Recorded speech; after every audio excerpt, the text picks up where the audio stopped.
giant edged forth the roar so hot it shook all the bells.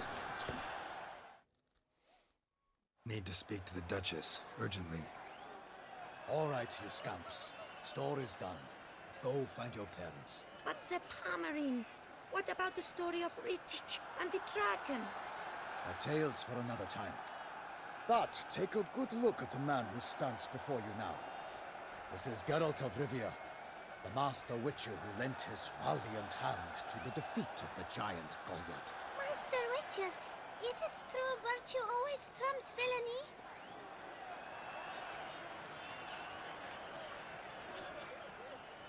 Always. That's pretty good, yeah, virtue.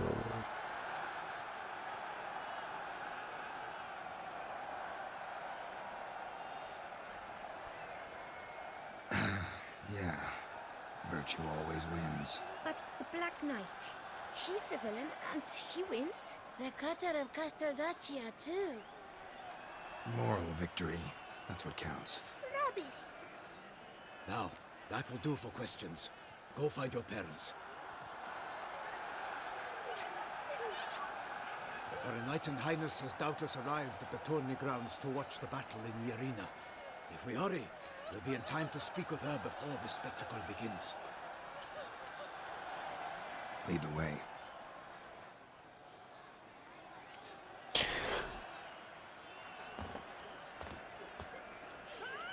Who's fighting? Nilfgaardian gladiators? Close, but not quite. As you will soon see. Someone's gonna fight a Shaelmar with only some bells on its tail to confuse it, slow it down? Whatever is the problem? The beast is a gift from the Emperor, no less.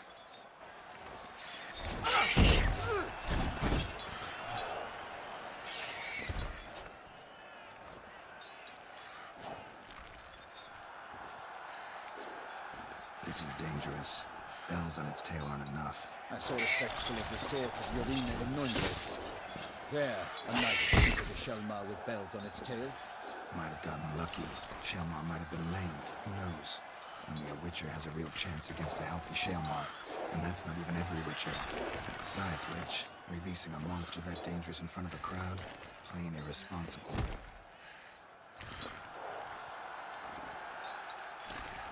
Let's go.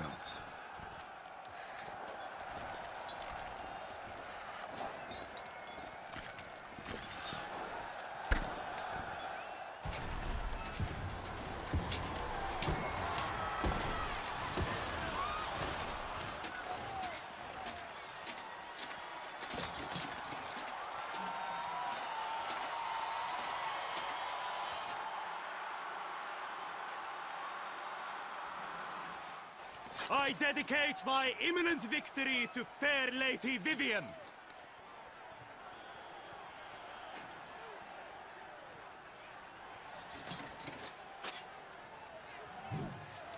It's begun. The fight shall have to end first. We must wait.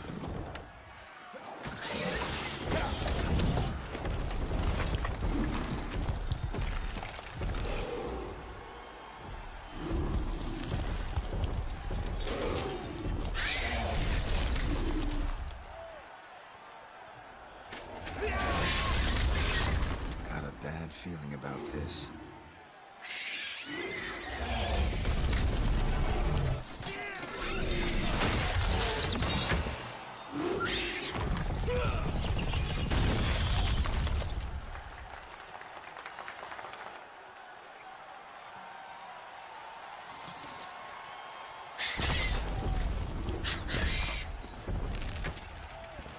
Damn it.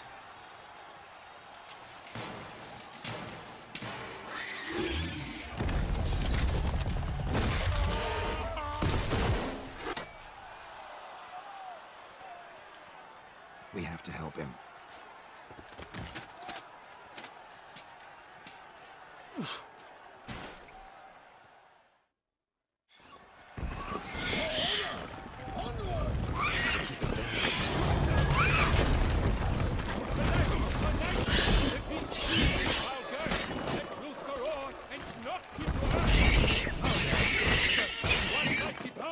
To give life to the beast.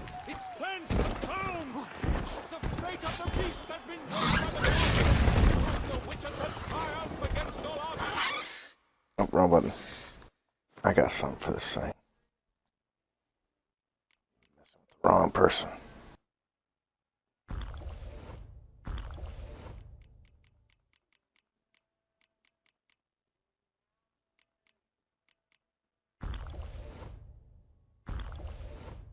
Well, let's go now.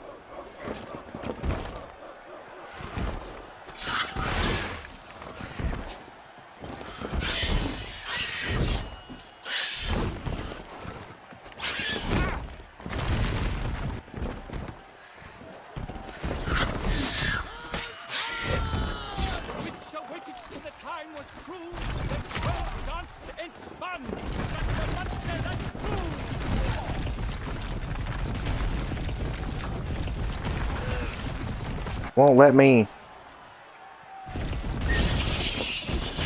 Don't like that.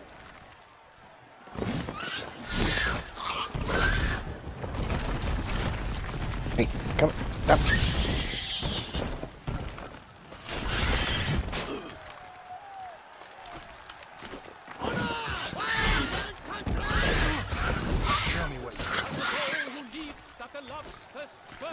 So the witcher wooed the Selma.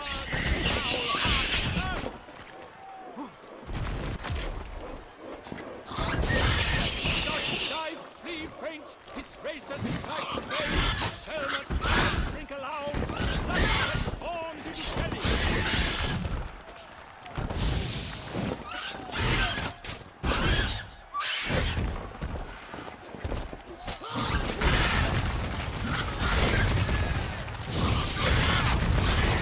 You're trying to kill me. You're trying.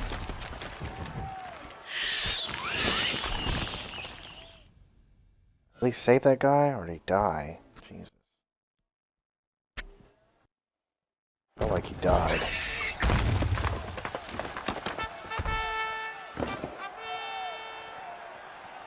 The Selma lies defeated by Geralt of Rivia, master of the witchering trade.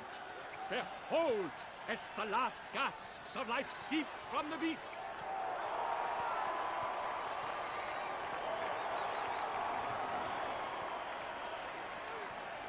Master Geralt, do what you must. Finish the deed!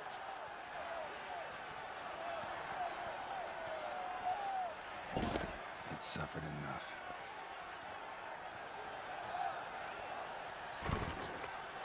The monster lies slain! The fight is done! Praised be the victors!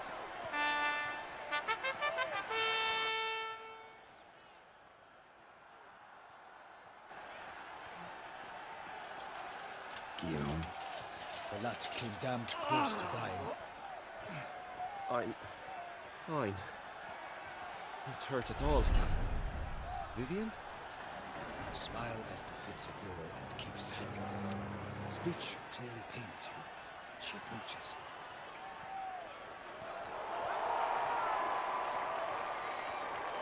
Geralt. We must talk.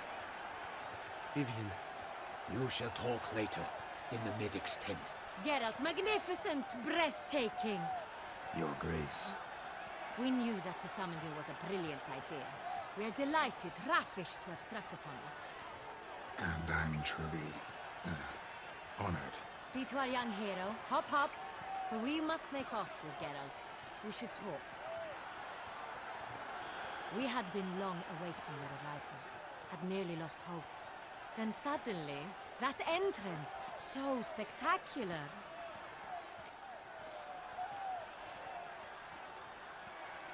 Your Grace, my contract.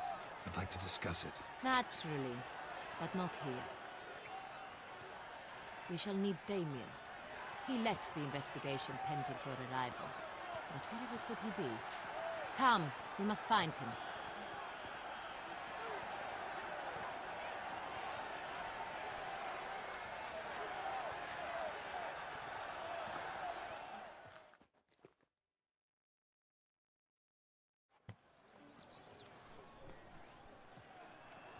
Tell us, have you come alone?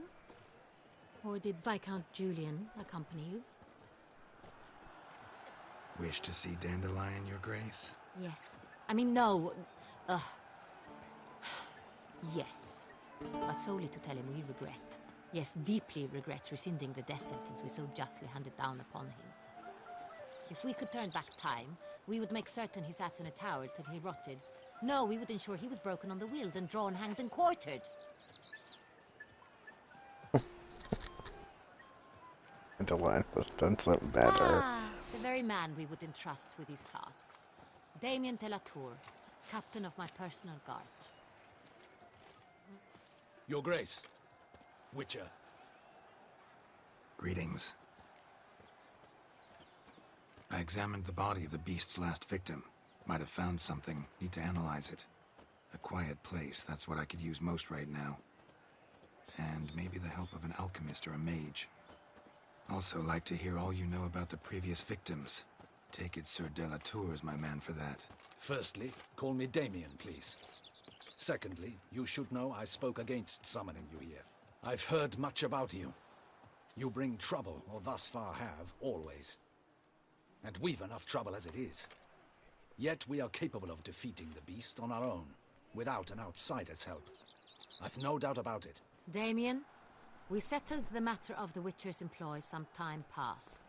Definitively. Since you have broached it nonetheless, let us discuss Geralt's pay. Are the legends true? Do Witchers usually demand that which you find at home, yet did not expect?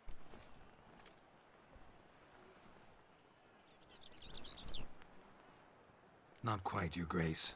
Law of surprise, it's something we invoke at times, but rarely. Usually we just take gold. Disappointing. This law sounds rather romantic. On the other hand, on returning to the palace, we would likely find impatient petitioners or a set of sample fabrics for a new dress. Poor rewards, both. I fear you'd not have much use for any of the surprises we are likely to come upon. Thus, we've decided you shall receive the deed to a vineyard, Corvo Bianco, and a sum of coin. You will doubtless consider this adequate. Title to the vineyard shall be given to you at once. Surely you'll need lodgings while you hunt.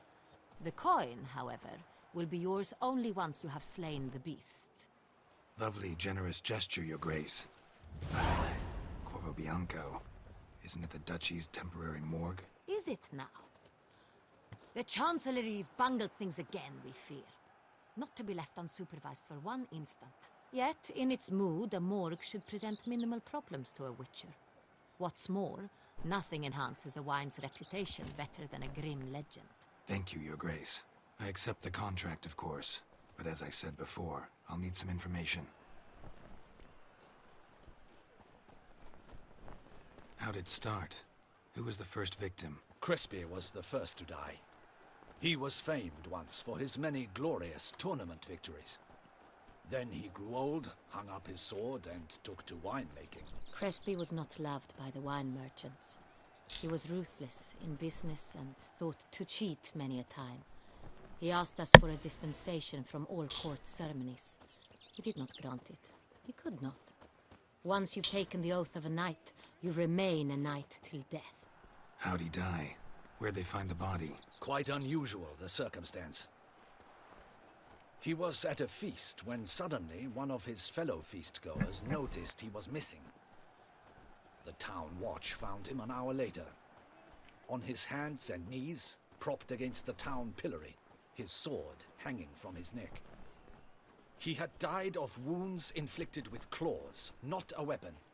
Blows of great force. So he died suddenly, but the body was on its knees, meaning someone posed it. So it seems. Second murder. Tell me what you know. In the city there are certain nooks.